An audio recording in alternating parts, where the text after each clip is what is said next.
இந்திய கிரிக்கெட்டின் இத்தனை ஆண்டு கால வரலாற்றில் வேறு ஒரு நாட்டைச் சேர்ந்த வீரர்கள் நம் நாட்டிற்காக விளையாடியுள்ளார்களா என்று பார்த்தால் விரல் விட்டு எண்ணிவிடலாம்.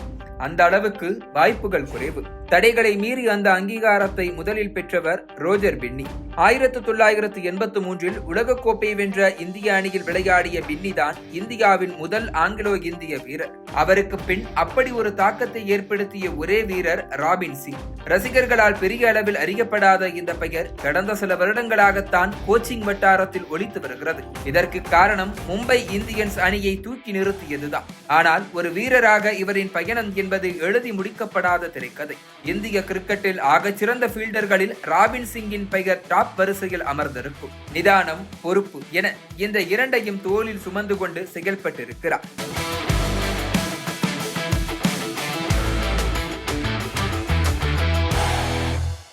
1963 கரீபியன் தீவுகளில் பிறந்தவர்தான் இந்த ராபின் சிங். பிறப்பால் இந்தியர் இல்லை என்றாலும் வம்சாவளியாக இவரை இந்தியர் என்று கூறுவதில் தவறில்லை. ஏனென்றால் ராபினின் தாத்தா இந்தியாவின் அஜ்மீரை சேர்ந்தவர். 19 வயதில் கல்லூரி படிப்புக்காக மதராசுக்கு வருகிறார் ராபின் என்னும் இளைஞன். பச்சையப்பா கல்லூரிக்காக முதலில் விளையாட தொடங்கிய அவருக்கு கிரிக்கெட் மீதான மோகம் அதிகரித்திருக்கிறது. அந்த மோகத்திற்கு கிடைத்த பரிசு தமிழ்நாடு அணிக்காக ரஞ்சி கோப்பையில் விளையாடும் வாய்ப்பு. 1985 முதல் தமிழக அணிக்காக அடுத்தடுத்து விக்கெட்டுகளை வீழ்த்தியும் ரன்களை அடித்தும் கவனம் ஈர்த்தார். 1988 தமிழ்நாடு அணி கடைசியாக ரஞ்சி கோப்பை வென்ற போது ராபின் சிங் தான் அடுத்தடுத்த சதங்களை அடித்து கோப்பையை வெல்ல முக்கிய காரணமாக அமைந்தார். இறுதிப் போட்டியில் அவர் அடித்த 131 ரன்கள் எத்தனை முக்கியமானது என்பது அப்போதைய ரசிகர்களுக்கு தெரிந்திருக்கும். அந்த ஒரே சீசனில் 17 விக்கெட்டுகள், 4 சதங்கள், 555 ரன்கள் என நட்சத்திர வீரராக உருவெடுத்திருந்தார். ரஞ்சி கோப்பை பேட்டில் அவர் காட்டிய மேஜிக்கால் அதற்கு அடுத்த ஆண்டே இந்திய அணிக்கு விளையாட வாய்ப்பு கிடைத்தது. அப்போது அவருக்கு வயது 26. இதற்காக கரீபியன் பாஸ்போர்ட்டை துறந்து இந்திய குடியுரிமையை பெறுகிறார். இத்தனை தியாகம் செய்து அணிக்குள் நுழைந்த ராபினுக்கு ஏமாற்றமே மிஞ்சின. அப்போதைய கேப்டன் வெங் சார்கார் வாய்ப்பே கொடுக்காமல் புறக்கணித்தார். அவர் முதலில் சென்ற வெஸ்ட் இண்டீஸ் தொடரில் இந்திய அணி முற்றிலும் தோற்றதற்கு பிறகுதான் பிளேயிங் 11க்கு உள்ளேயே ராபினுக்கு வாய்ப்பு கொடுக்கப்படுகிறது. அதுவும் 7வது 8வது வீரராக களமிறக்கப்படுகிறார். பந்து வீச்சில் தொடர் முழுவதிலும் 2 ஓவர்களை கூட முழுவதுமாக தரவில்லை.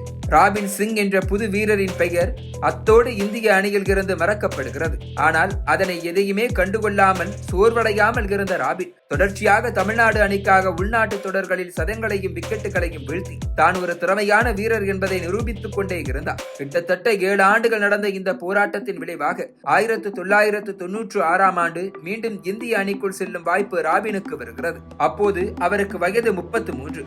கிட்டத்தட்ட கரியரின் இறுதி கட்டத்திற்கு சென்று விட்டார். அந்த வாய்ப்பும் சௌரவ் கங்குலிக்கு திடீர் காயம் ஏற்பட்டதால் கிடைத்தது.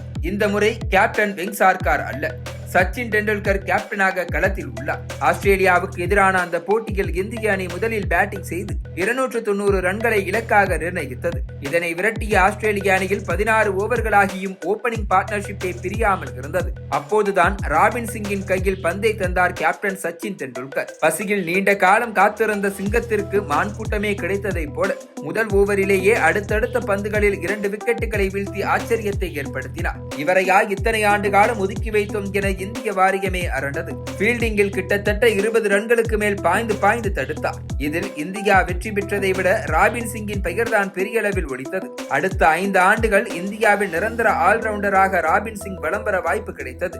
Left hand batsman, right hand bowler, finisher, one down batsman, main fielder, இப்படி எந்த பணி கொடுத்தாலும் அதில் ராபின் சிங் சோபிக்க தவறியதே இல்லை.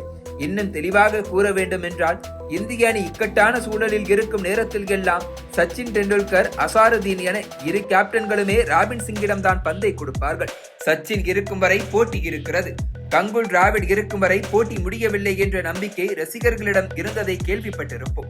ஒரு காலகட்டத்தில் ராபின் சிங் இன்னும் இருக்கிறார், போட்டி முடியவில்லை பார் என்று கூறிய வார்த்தைகள் இருந்தன. இந்திய அணிக்காக 136 ஒருநாள் போட்டிகளில் விளையாடியுள்ள ராபின் சிங் 69 விக்கெட்டுகளும் 2336 ரன்களையும் குவித்திருக்கிறார். ஒரே ஒரு டெஸ்ட் போட்டியில் ஆடி இருக்கிறார். ராபின் சிங்கிற்கு சரியான நேரத்தில் சரியான வாய்ப்பு கிடைத்திருந்தால் இந்தியாவின் கிரிக்கெட் பயணமே வேறு மாதிரி இருந்திருக்குமோ என்னவோ. காலம் சிலரது பெருமைகளை மறைத்து வைக்கத்தான் பார்க்கிறது.